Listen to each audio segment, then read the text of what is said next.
What's going on, everybody? It's your boy JP, Joe Park, back in the motherfucking building, man.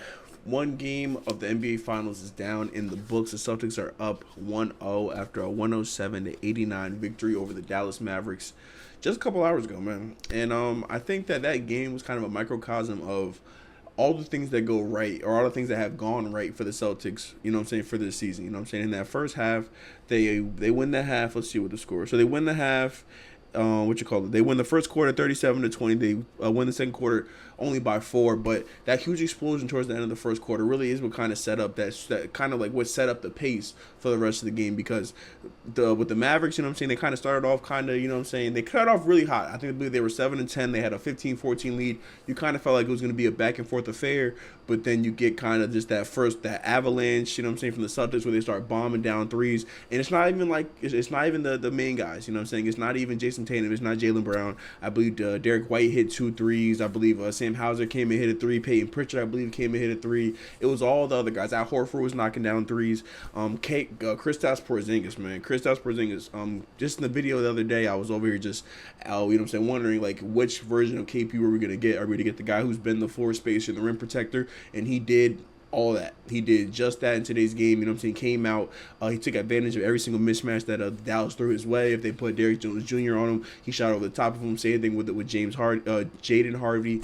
If they put Lively on him, he kind of just walked around him a couple times and got to the rim. Like, it was a very good performance for Kristaps Porzingis in his first NBA Finals game, man. For the Mavericks, man, that's kind of like as bad of a first half as you could possibly have, but you kind of saw an angle, like, you know what I'm saying, you kind of saw where the competitiveness will lie in this series in that third quarter, because the Celtics, you know what I'm saying, they're not a perfect team. I had a saying, I believe it was last playoffs, where the Celtics, they're a very interesting team. They start off every single game and sometimes, but they just look like the '92 Bulls. Look like they can't miss. They let their bombs away from 3.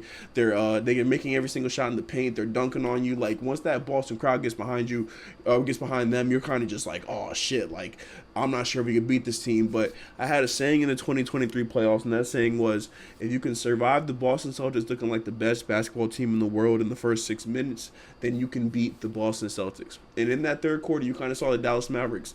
They started to get buckets, and they started to get stops. You know what I'm saying? Like I said, the Celtics are not a perfect team. They do shoot a lot of 3-point shots, and with shooting a lot of 3-point shots, you're also going to miss a lot of 3-point shots sometimes. And they go through a little bit of a cold spell in that third quarter, gives Dallas a chance to get the lead within single digits. You know what I'm saying? The Celtics have built a 29-point lead, I believe, in the first half, and Dallas is able to get it to within 8. And then when that happens, you kind of just like, you wonder, like, are we could have, like, at that point, I thought we were gonna be leading towards a game where it was gonna be more so about the you know what I'm saying, who's gonna be the best player on the court, kind of like where I thought the series was gonna go in the first place. But you know what I'm saying, they get another big run in the third quarter, I believe. Jaylen Brown, Jason Tatum, they start going to the rim. Jaylen Brown starts getting some crazy blocks, and you know what I'm saying, they're able to close out the third quarter well, start the fourth quarter with a nice run, and they're up 1-0. So let's just talk about what exactly happened, man. So the Boston Celtics come through. They give you a very balanced performance. Jaylen Brown gives you 22. Tatum gives you 16. Horford gives you 10. White gives you 15. Holiday gives you 12. And then Kristaps Porzingis off the bench in his first game since April 29th gives you 20 points, 3 blocks.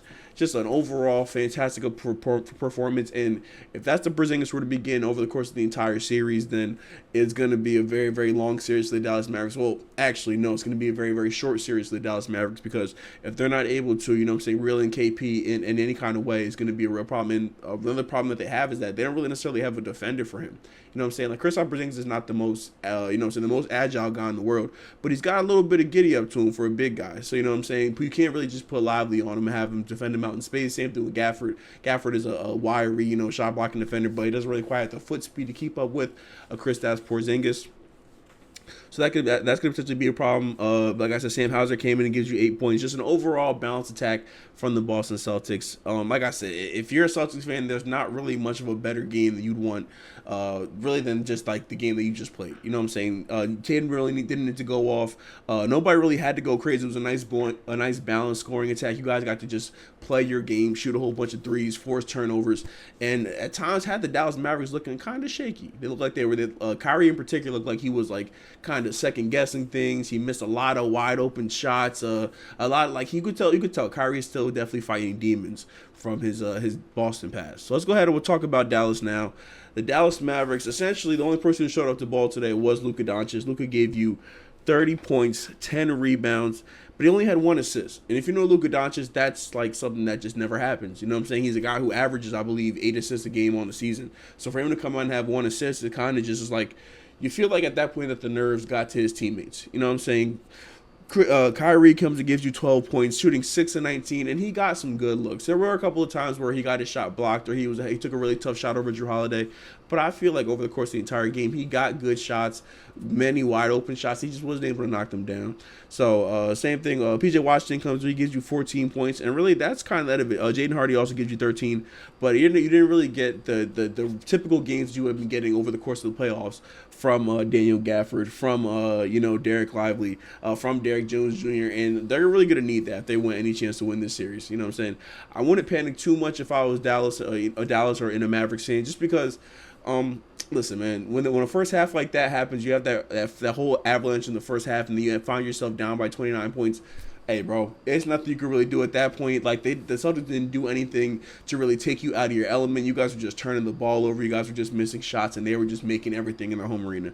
That shit happens. The goal was really just to win one game on the road. So I think going into game 2, the Mavericks should definitely take some of that momentum, really from the end of the second quarter and then into that they had into the beginning of the third quarter, and really just ride that wave. They're a team where their offense is gonna have to keep rolling. I know it's gonna be hard against the Celtics defense, but they're gonna have to be able to get their offense rolling. It has to be more than just Luka Doncic. Luka is gonna have to be able to get some help. His assist numbers are gonna have to be up, because I think that the full Boston Celtics defense is gonna have to work in order for the Mavericks to be successful in this series. And I don't feel like in that first game they worked very hard. I feel like they, they were okay with letting Luka, get switches and work on Al Horford. Same thing with Kyrie. He would work on, Al Horford, work on Drew, but they weren't getting anything else from the other guys. So Jason Kidd's definitely got to go into the drawing board and find ways to get the other guys involved. And they probably can just be started by making shots. I believe they shot